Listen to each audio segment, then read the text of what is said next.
Good day, everyone. This is Pulse Report, your quick hit of what's happening in schools right now.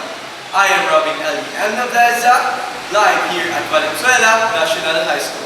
Today, August 22, 2026, all eyes are on student safety after that held a press briefing at Karuhatan West Elementary School. Let's break it down. The Ateneo shooting. First up, DepEd spokesperson Kesa Concepcion addressed the recent Ateneo school shooting. A student was shot dead in class after another student snuck a firearm into campus through the PWD entrance. Guards reportedly assumed the person was disabled, so they weren't checked. When asked who's to blame, Concepcion said this: "I cannot simply blame the parents entirely. Of course, they and even the students are responsible for what happened in Ateneo."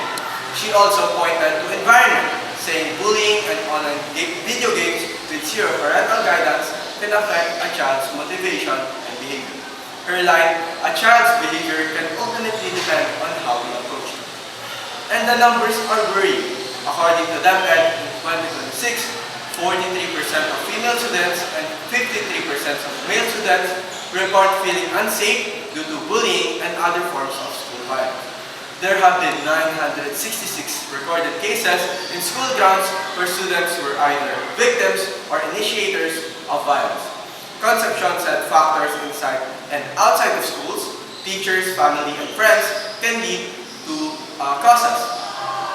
On attitude, Concepcion said young people are easy to influence.